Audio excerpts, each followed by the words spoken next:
हे महिला मंडळ आहे, हे आभार संस्था रत्नागिरी संचलित एक नमन मंडळ, की जे कोकणातली एक कला आहे. जास्तीत जास्त पुरुष मंडळीच हे नमनमध्ये काम करत असते.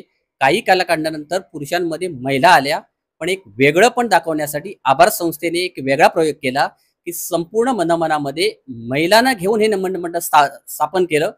गेलं 2024ला हे नमन मंडळ स्थापन झालं आणि आज मला वाटतं ह्या वर्षी त्यांचा 20वा प्रयोग संपन्न झाला. त्यांनी हे कसं काय त्यांना शक्य झालं आणि ह्या नमनामध्ये ते काम करताना त्यांचं कुटुंब, त्यांची वेळ कशा प्रकारे ते नमन प्रॅक्टिस करत देतात आणि नमन मंडळ ते कसं त्यांना व्यासपीठ जे मिळालं ते व्यासपीठ त्यांना कुणी मिळवून दिलंय हे आपण प्रत्यक्ष त्यांच्याकडून जाणून घेऊया. नमस्कार.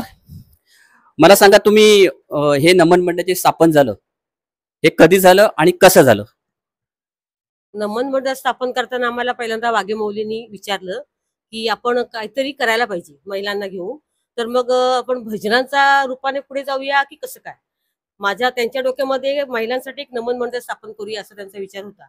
मग आमच्याशी एकत्र बोलवलं आम्हाला सगळ्यांना आणि मग म्हणाले की आपण काय करूया नेमकं ह्याच्यातून. मग दादा वाडेकर, गोळपकर माऊली, मायंगडे सर असे सगळे एकत्र आले. त्यांनी डिस्कस केलं. वाकडे सर आमचे जे आमचे नमन लिखाण करतात ते सगळे एकत्र आले. मग त्यांनी ठरवलं की ठीक आहे, एवढ्या तुमच्या महिला आहेत ना, मग आपण नमन करूया. मग त्यातून आमचं नमन पुढे आलं. मला सांगा तुम्ही सगळे तरुणात, तू पहिल्यांदा पुढे तरुणामध्येच आहेस, कारण बहुतेक तुला नाटकामध्ये मी काम करताना बघितले, तू नाटक करतेस, तुला नाटकामध्ये काम करताना बघितले. आज नमन मध्ये काम करताना कसं वाटतंय? अतिशय सुरेख असा हा अनुभव होता. आपण आतापर्यंत लहानपणापासून मी तरी सर्वत्र पुरुषांनाच पाहिलंय नमन करताना. तर आपली एक आवड असते की हे काय असतं, कसं असतं, ते कसे तयारी करत असतील, काय करत असतील पाठीमागे. नाटकामध्ये आपण जेव्हा काम करतो तेव्हा आपल्याला फक्त लिमिटेड माहिती असतं की असं असं आहे, एवढं एवढं करायचंय. पण नमन हे अनलिमिटेड एक एंटरटेनमेंट आहे आणि त्याच्यात आपल्याला भक्तीचा पण एक मार्ग मिळतो, खूप ज्ञान पण ह्याच्यातून मिळतं. तर आपल्यासाठी म्हणजे माझ्यासाठी तरी ही खूप अशी चांगली गोष्ट आहे जी आपल्या युवांना शिकवते की आपल्या धर्मामध्ये काय आहे, कसं आहे. मी तरी ह्याच एका नजरेने या गोष्टीकडे बघते. मला सांगा, तुम्ही हे नमन जेव्हा प्रॅक्टिस चालू करता, जेव्हा तुम्ही रेसल करता, तेव्हा त्या रेसलचा वेळ किती असतो आणि तुमचं कुटुंब घरचं सांभाळून तुम्हाला हे कसं शक्य होतं? हो, घरच्यांचा पण पाठिंबा खूप असतो आणि रिहर्सल पण एक एक तास आम्ही करत असतो प्रत्येक याच्यामध्ये हॉलमध्ये. आणि नंतर मग खूप एकत्र जमून खूप मजा येते करताना. आणि घरच्यांचा पाठिंबा म्हणजे घरातून आम्हाला खूप रिस्पॉन्स असतो. म्हणजे चला जा तुम्ही, आम्ही पाठीमागे बघतो काय करायचं आहे ते, आणि तुम्ही जा.